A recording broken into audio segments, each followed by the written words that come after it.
Hello, and welcome to another episode of the Seasonal Tokens Podcast, where Polar interviews people so you can do more investing and less gambling. I have seen that you actually have three options in the fund: Boston Coin, Polycoin, and Dartcoin. So can you explain what's the difference between these three?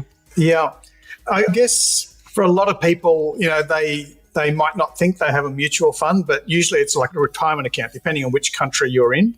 A retirement account, a Roth IRA, a 401k, superannuation fund, whatever. So your boss is putting away some money on your behalf.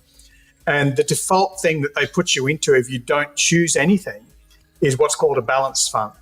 And it's normally like got a little bit of stocks in there, and it's got a little bit of property and bonds. In case the stocks go down, then the property and bonds go up, and it tends to balance each other out. So that's the first fund that we created, was a conservative one that was designed to meet most people's needs most of the time.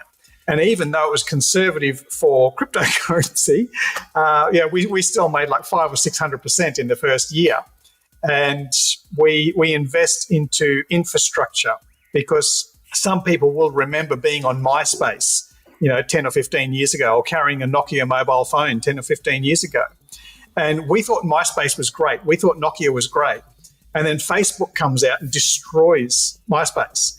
And Apple phones come out and destroy Nokia. And no one carries a Nokia anymore. So we were thinking at the time, what happens if Bitcoin goes to zero? What happens if someone brings out a better than Bitcoin? We think, okay, people are going to go to the exchanges and they're going to need to sell their Bitcoin to buy the new thing. And the exchanges make money whether the market's going up or down. And also buying into the infrastructure, like the fiber optic cables, because the internet all runs on fiber optic cables, your streaming service runs on fiber optic cables, and of course all cryptocurrency does as well. And it's like a little toll road, all these cars zipping along the toll road, and the more traffic, the more money you make. So we invested into those things just in case Bitcoin was going to crash or something was going to come out that was better than Bitcoin. So it was a balanced fund, and it worked out well for us because during the pandemic, of course, stock market crashed, everything went down, but the exchanges made money because more people were at home and they were trading. And of course, the professionals like the doctors and the lawyers and the accountants were working from home doing Zoom calls, which increased fiber optic traffic. And the hospitality workers who couldn't work in the restaurants and cafes, they were sitting at home watching Netflix, which increased the traffic on the fiber optic network. So when everything was going down at the start of the pandemic, our portfolio actually went up by 50%. So it's kind of a balanced middle of the road fund that suits most people most of the time. But then we had some people coming to us and saying, I want something more risky because I've heard my cousin made 10,000% on Dogecoin or something like that. So we don't really advertise this one. We don't really tell people about the Dartcoin because if you tell people that you've got a fund that did 9,000% in its first year, then people go, oh, it's a scam. It sounds too good to be true. It's got to be rubbish, right? So we don't advertise that one. But people who are already in the Boston Coin portfolio and they've seen how we make 500%, 600%, 1,000%, 4,000%, they kind of get it. And if they want to take a little bit of extra risk, then they can go into the high risk fund. And again, 9,000% in the first year and then, drop by half in the second year. It's still pretty good average. It's still many times your money. It's a lot of volatility for people who aren't used to volatility. And for people with shorter term needs, so saying, okay, I'm in my 70s or 80s, I'm retired, I don't want to see my money going up and down. I just want to have something that's slow and steady, like a bank term deposit where I can make 4 or 5% a year. Or someone who's saving up for a house or saving up for a car and they want the money back in 2 years. They don't want their money going up 1,000% and then down minus 60%. So we invented the Polycoin just to make a slow and steady, boring little thing that you can invest into for 1 or 2 years and just make 4 or 5% without too many ups and downs. Because obviously, as you know, Paul, going into the bank, you don't even make 1% anymore. So that's why we've got that one, like an old certificate of deposit, term deposit. But now we've got the small, medium, and large, the low risk, the medium risk, and the high risk. And obviously, the returns have been, like 5%, a couple of 100%, and a couple of 1,000%, depending on what people are actually wanting to do.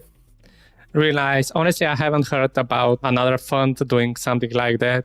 And I'm sure that our listeners will be really excited about this option because we all have our life, our businesses, and sometimes it's hard to find time to make a proper research on different projects so you can have a higher chance of increasing your investment portfolio.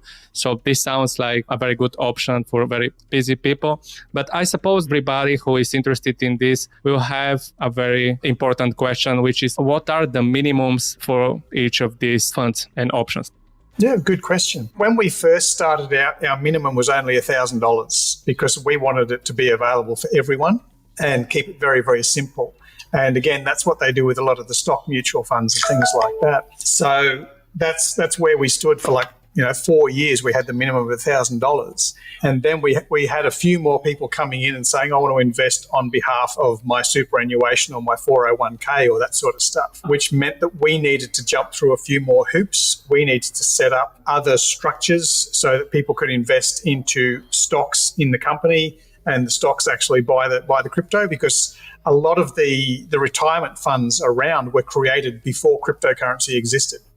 So if you've got your SMA or your 401k or whatever, it'll say inside the constitution document, you're allowed to buy domestic shares, international shares, stocks, property, bonds, cash. That's about it. But you're not allowed to buy crypto because crypto wasn't invented.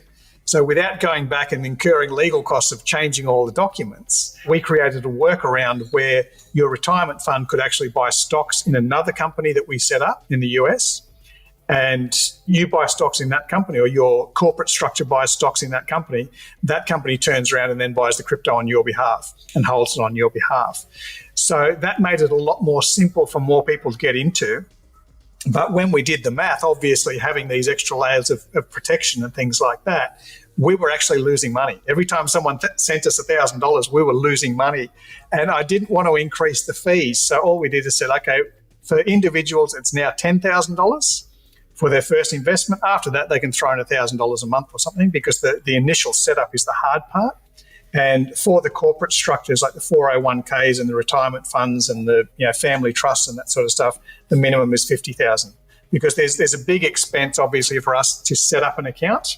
Once it's set up and running, it's fairly easy. Now, even that, I mean, it sounds like a big onus on us because it went from $1,000 up to $10,000. But the other funds that are around, and you probably know some of them, so I won't mention their names, but there's 2 funds in Singapore. And these guys have a minimum of $100,000 US for anyone, just for an individual. And I mean, if you're an average investor, 100,000 might be all of your funds. And let me be the first to say you shouldn't put all of your money into crypto, right? It's always about diversification. So you should have a little bit in crypto, a little bit in gold, silver, a little bit in property, a little bit in stocks, because obviously things will happen. And when one market crashes, the other one is actually going to be okay. So by saying if you've got $100,000 and you stick it all in crypto, that's just crazy. 10 grand in crypto and 10 grand in stocks and the other things is fine. There's other funds out there that are opening up now and they're saying, the minimum investment is $2.5 million. And we're like, whoa. They're really not catering for the average person on the street, because most financial advisors will say, put 5 to 10% of your net wealth in crypto. Not all of it, because that's obviously very risky and you should be diversified in other asset classes. So you imagine if 10% of your net wealth is 25 million, you're not an average investor. So that's a very long answer to a short question. We're trying to make it simple for most people. And again, the 4-step protocol that we use for choosing our investments, we give that away for free to people. So if you're listening to this and you've only got $2,000 or $3,000 or $150, we'll actually show you how to invest that using the same methodology that we've been using for 7 years. The same checklist that we use is also used by $1 billion hedge fund in the UK. I know they've been copying it because I look at their work. And we'll teach you how to do it. And that's fine if you've got the time to do it yourself. And maybe if you're young and you're single, you've got plenty of time to do your own investing. And do your own investing. That's fine. That's a great way to learn. But then 10 years down the track, when you've got a mortgage and a partner and kids and your work's taking up a lot of your time, then you might want to hire someone to look after it for you. And that's okay. Horses for courses. Yeah, absolutely. Different ages, different opportunities, different options.